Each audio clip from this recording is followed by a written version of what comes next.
There's a moment in Washington that's got a lot of people talking, one of those moments that makes you stop and wonder what's really going on behind the scenes. This time, it's Senator Josh Hawley, and his claims are raising some eyebrows about national security, government accountability, and how your tax dollars are actually spent. Let me break it down. During a Senate hearing focused on the fallout from the U.S. withdrawal from Afghanistan, Senator Hawley thanked Senator Cornyn for shining a spotlight on what he called a disastrous exit. According to Hawley, the failures during those final days aren't just history, they're still shaping headlines, policy, and public safety right now. One of the biggest points?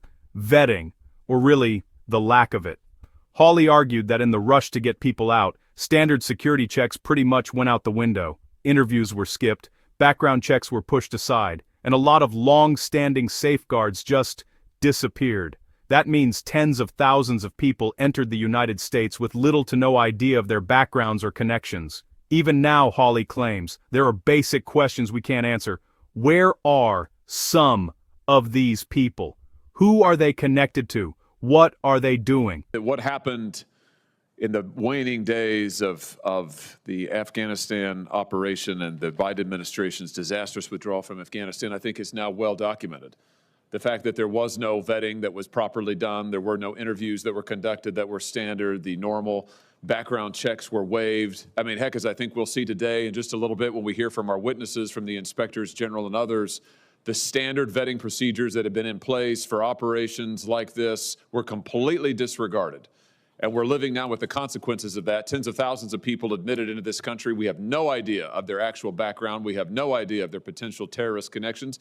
And in many cases, we now have no idea where they are or what they're doing, who they're connected with, or what they're capable of. Hawley didn't stop there. He pointed to real incidents, violent attacks that have happened here inside the U.S., as proof that these failures have consequences. This isn't just about paperwork, he said, it's about public safety. When the vetting fails, people can get hurt. But the most explosive claim was about money. Congress set aside $1.5 billion to manage refugees and parolees after the withdrawal.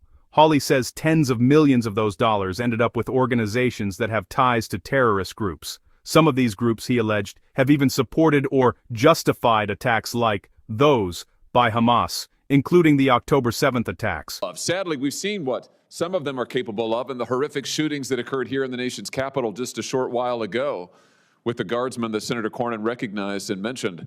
But I think we're going to hear more to even this story today. And here is the additional information, the shocking information that I think that we will find. That this Congress, which appropriated $1.5 billion for this operation on the part of then President Biden, the admittance of all of these refugees and parolees, their supposed supervision, $1.5 billion of that money, tens of millions of dollars went to pro-terrorist organizations in this country that were supposed to help monitor these refugees and move them along the parole system, but in fact took the money and did who knows what with it. This is a story that we have seen unfold before our very eyes in Minnesota as we sit here today, and now we're going to find that it happened in this case, in this instances, in multiple states, tens of millions of taxpayer dollars going to organizations that support Hamas, that support terrorism, that have praised the attacks of October the 7th, that have consistently defended, apologized for, and justified terrorist attacks around the nation, around the world, that got money from our own government in order to participate in this boondoggle. And I think we need an accounting of where that money has gone to. I think we need an accounting of how it has been spent. And I think, frankly, we need to get it back. And I hope that today's hearing will begin to shed light on what has happened, the corruption that is still going on, the tens of millions or more of taxpayer dollars that have been misspent, misappropriated, misallocated, and misused. And I would just say I think it's long past time for some accountability. I hope we'll take a step forward in that today. Thank you, Senator Cornyn. For Hawley, that's not just a mistake. It's a shocking misuse of taxpayer money.